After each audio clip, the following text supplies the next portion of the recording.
With the newest Diablo content dropping tomorrow, we're going to have Season 3, Season of the Construct. I thought it would be a great time to have a little look at the classes, what adjustments have been made through their patch notes, how their builds are going to kind of play out, some of the new items in store for them, and which ones seem to come out as the biggest winners overall, and what ones of the others have seemed to take in a bit of a hit. Now I've tried to pick out some of the key pointers from these notes. I haven't picked out all of them because it would have been an extremely long video otherwise. But if you want to see what class is going to be great for you to choose, then this video should be ideal for you. The very first class we're going to be looking at is going to be none other than the Barbarian. Barbarian's been strong in both of the previous seasons, and this time I think it's going to be absolutely amazing. However, overpower has taken a bit of a knock-on effect, as now for every class its attacks now gain 1% damage, down from 2% per 1% of your base life you have in Fortifier. Overpower attacks now gain 1% damage, down from 2% per 1% of your base life that you have bonus life above your base life. An absolute mouthful, but it means it is not going to hit quite as hard unfortunately, and overall they've tried to tone the overpower mechanic down. Also, Barbarians, everyone who was absolutely loving the craziest damage Hotas going, they fixed the issue where Hammer of the Ancients was dealing more damage than intended, so this time you probably won't be scaling quite as high unless there's something within the season that boosts it. Now over to their new items, they've got Ring of the Ravenous. Ren's duration is increased by 2 to 4 seconds, damaging enemies with brawling skills applies 2 stacks of Ren's bleed. This effect can only occur once every 4 seconds per enemy. An aspect of the Sundered Ground, this is going to be an offensive aspect. Every 25 seconds, Upheaval is guaranteed to overpower and deals 10 to 20% increased damage. This time is going to be reduced by 4 seconds when Upheaval overpowers on a boss or an elite enemy. The Ring of Ravenous is definitely looking like a top pick this season. Over to the buffs that we'll be seeing for this class in Season 3, and the first one we're going to talk about is going to be Charge. This has had a massive change for it, and I can definitely see some Barbarian charge builds going on in Season of the Construct. Its base damage is increased by a massive 900%, enhanced charge terrain impact damage increased by 150%, and power charge no longer requires a terrain impact to reduce the cooldown of charge, and now charging a boss will reduce the cooldown by 6 seconds. Remember, it's also a brawling skill, so it could work hand in hand with the ring we saw earlier, and this one's just had an overall massive buff to it, so it'll be a lot of fun to see. As well as that, Unconstrained Berserking damage bonus increased from 60% to 100%, so that may mean people will be changing off things. Give this one a try. Also, Gushing Wounds, bonus bleed amount increased from 115% to 140%. Overpower explosion damage increased from 70 to 85%. Looks like they're trying to put all of the Barbarian capstones more in line so that they have more options available. Over to the Glyph, and this in my opinion is the icing on the cake this season. The Martial Glyph now reduces the cooldown of every non-shout skill by 4 seconds, instead of every other shout skill by 1.2. Some people may well think that's a nerf because your shouts won't be quite as available, but I think it will free up a lot of slots, and it'll mean you get a lot of Barbarian builds that don't have to use triple shouts now, which in my opinion is so much better for your build flexibility. Also, we've got the aspect of Echoing Fury. You're now going to generate 6 to 10 Fury per second while any shout skill is active. Again, showing you they're trying to make people change up their builds a bit. I think you'll be seeing less triple shout builds now, giving the class a lot more diversity overall. Now over to the losers, and unfortunately you do always have to have a downside. This season Brute Force has taken a bit of a tumble. Overpower damage decreased from 15% down to 8% per investment of it. And the offensive aspect of Encroaching Wrath, reduce your bonus weapon mastery damage from 82 to 100% down to just between 40 to 60%. Damage bonus now has a 5-second duration to be used on these. This one's a bit of a biggie, but I can definitely understand why they've done it. The Veteran's Brawler aspect, reduce bonus damage per stack from 15 to 20% down to 6 to 8%, up to a reduced maximum of now just 30 to 40%. Obviously they've done this because they didn't want the brawling skills to be completely broken now that they're a bit more spammable. As well as that, you've got offensive aspect of Ancestral Charge, reduced bonus damage from 75 to 125, now down to just 20 to 30%.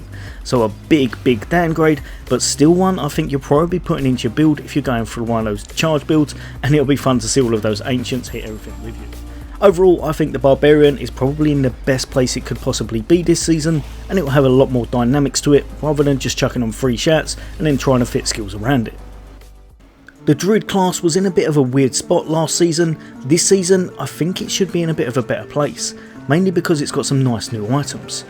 The Unsung Aesthetics wraps, Lightning Storm gains 1 additional strike each time it grows, and Lightning Storm's critical strike causes lightning to strike twice, dealing 10 to 20% increased damage.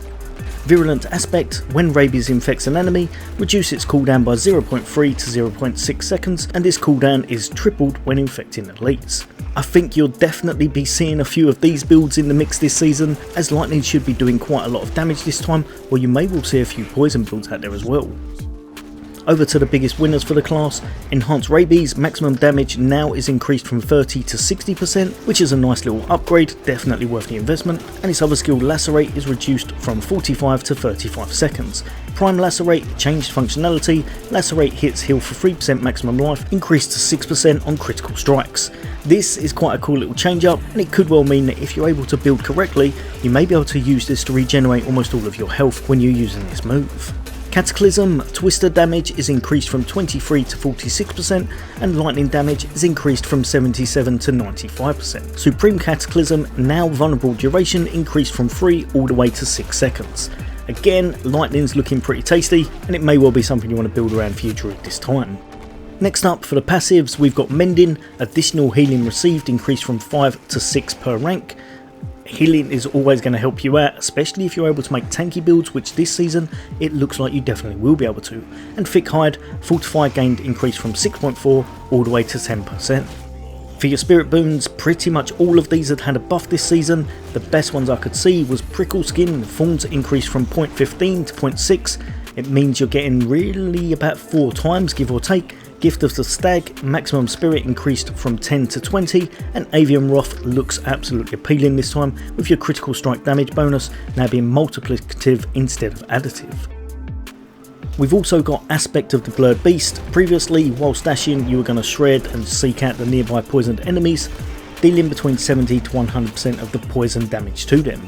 Now, whilst you dash, Shred seeks out nearby poisoned enemies, but deals 20 to 40% multiplicative increased damage to them instead.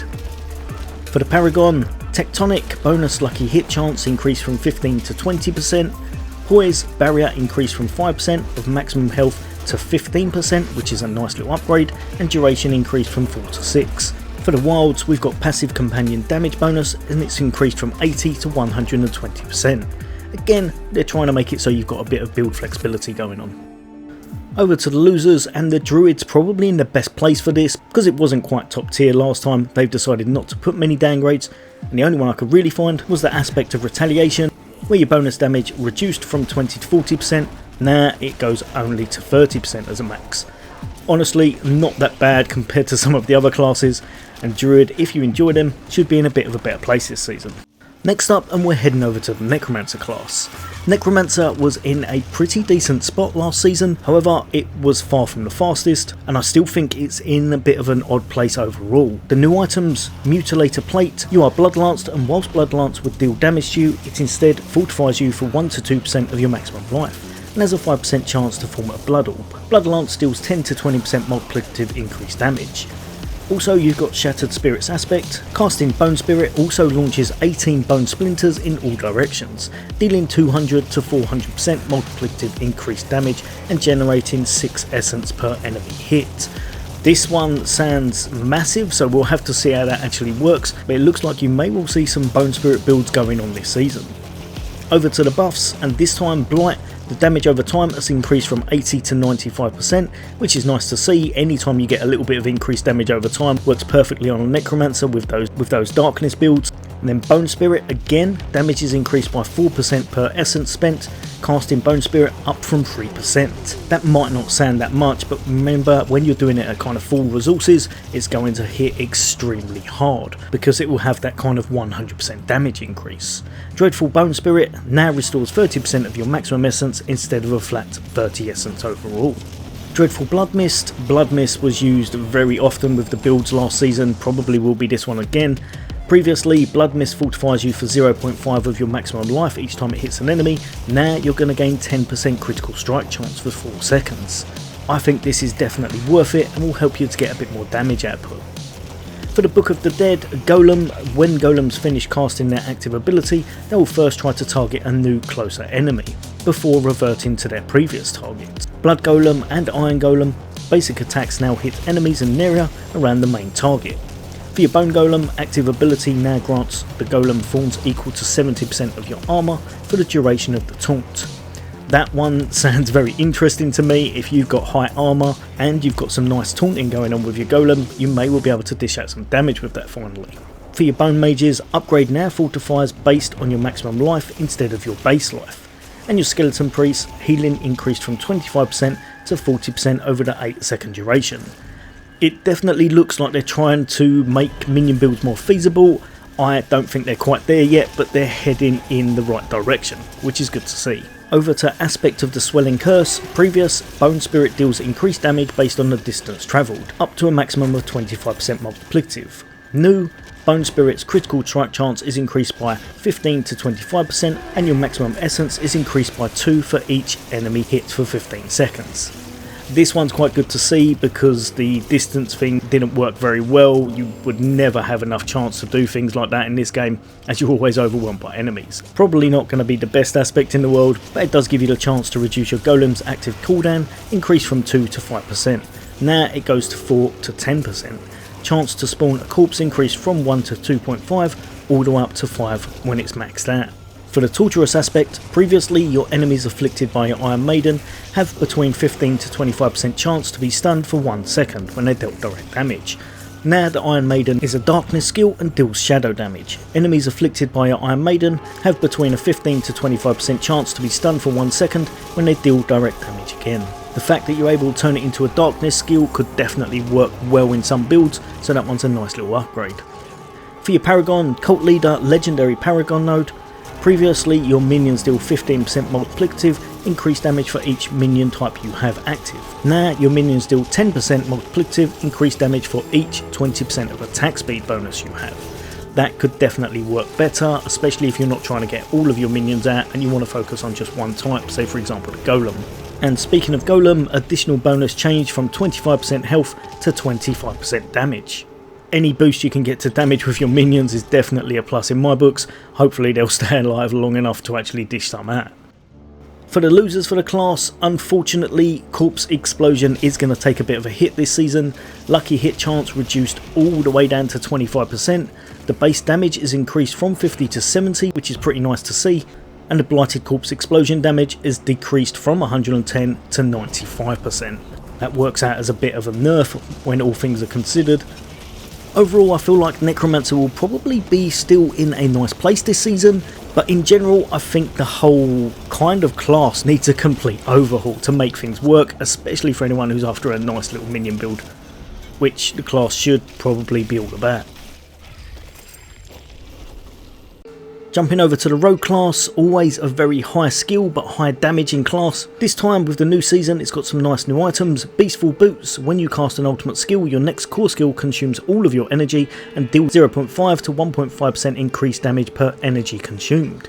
Using a cooldown restores 5 energy. And Resistant Assailants aspect, this one, Breaking Concealment, grants 10% resistance and maximum resistance to all elements for 4 seconds. Killing an innate enemy reduces your concealment's cooldown by 6 to 10 seconds. Anytime you can get a bit of defense on your rogue, it's definitely worth looking at because they're very squishy, but they are an extremely high damaging class to play. Over to the biggest winners in the upcoming season, and we're going to start off with your blended Cold Imbuement. Remove the critical strike requirement and increase the lucky hit chance from 20 to 35%. Cold looks like it could be quite a fun style of play this season, or they've got a mixed poison imbuement. Previously, a lucky hit poison imbued skills have up to a 30% chance to apply double the amount of poisoning damage over time. Now, lucky hit poison imbued skills have up to 30% chance to reduce poison imbuement's cooldown by 2 seconds. With that one, it looks like you're not going to be dishing out quite as much damage, but you will be able to use it considerably more often. Forceful Arrow, on the other hand, this skill looks to be quite interesting this season and maybe something a lot of people will pick up. Ranged definitely looks like it'll be a bit of a trend for Rogue in the Season of the Construct. Your vulnerable duration is increased from 3 to 5 seconds. Enhanced Penetrating Shot. Previously, this penetrates shot deals 10% increased damage per enemy it pierces. Now, Penetrating Shot has a 10% increased critical strike chance, and if it penetrates at least 3 enemies, you'll gain 10% critical strike chance for 5 seconds. That's pretty impressive, as well as its improved penetrating shot. Previously, if you shot at least 3 enemies, your penetrating shot had 20% increased critical strike chance. Now penetrating shot deals an additional 10% multiplicative damage per enemy it hits. This definitely looks like a big upgrade, and it may well be something a lot of people are putting into their build. A lot of the passives had some quite nice buffs. These ones I found were the best overall. So the new version of precision is going to be each marksman skill you cast grants 1 stack of precision, or 2 if it has critically struck.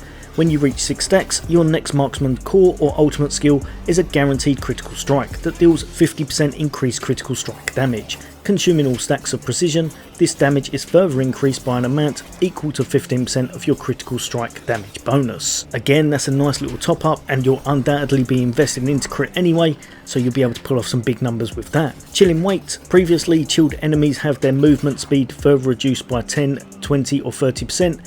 Now, chilled enemies have their movement speed further reduced by up to 30% again, but you can also gain up to 15% increased chill effect. And concussive, it's previous, after knocking back or knocking down an enemy, you'd gain 4% increased crit strike chance against them for 4 seconds. Now, a slight variation, after knocking back or knocking down an enemy, you'll gain 4% increased critical strike chance for 4 seconds overall, rather than just against the enemy you'd hit. Over to a weapon that may well be worth looking at now, and that's going to be the Eagle Horn. Previously, penetrating shot had a between 30 to 80% chance to fire an arrow that bounced off walls and scenery. Damaging 5 enemies with penetrating shot will cause your next cast to make enemies hit vulnerable for 3 seconds. Now it's much better. Penetrating shot makes enemies vulnerable for 3 seconds straight away, and every 4th cast bounces off the walls and scenery and deals between 20 to 40% multiplicative damage. Jumping over to the losers, and again there's not too many for the rogues. This one of their passive, close quarter combat, the amount of damage versus crowd controlled enemies, the conversion percentage reduced from 40 down to 10%, and attack speed per stack increased up to 15%. Also, one that people probably knew was going to be coming up at some point, they've updated a few things, this time mainly around the blade dancers aspect and twisting blades in general. Now, the orbiting blades can only hit enemies 2 times, reduced from 3, and the new twisting blades orbit for a short time after they return to you, dealing 20 to 30% of twisting blades return damage per hit. This one, along with a few things they've done to kind of tweak things, means that there probably won't be as many twisting blade builds this season, and I think ranged, maybe things like the bows, might be something you'll see a lot of investment in. Lastly, going over to the Sorcerer, and Sorcerer was renowned for being ridiculously overpowered last season. Lightning Bolt Salt could pretty much decimate world bosses, any boss, just absolutely anything that you ran through, as long as you weren't falling over in the process. This time we've got some nice new items, and I think they've tried to steer you a little bit away from that build, and maybe even slightly towards fire this time. With the new items Starfall Coronet, Meteor now has 2 charges and 11 to 6 second charge cooldown instead of a mana cost, and drops 3 additional meteors around the target. Meteor's enchantment effect and enhancement meteor drop 1 additional meteor. That could be quite a cool one to look at. Like I said, I think they're trying to head towards fire a little bit this time, we'll see how that plays out. Aspect of Shredding Blades, Ice Blade's chance to apply vulnerable is increased by 20%, and the vulnerable duration is increased by 4 seconds. You gain 15 to 25 multiplicative vulnerable damage, which is definitely a really nice thing to put on if you're going for that Ice Blade build.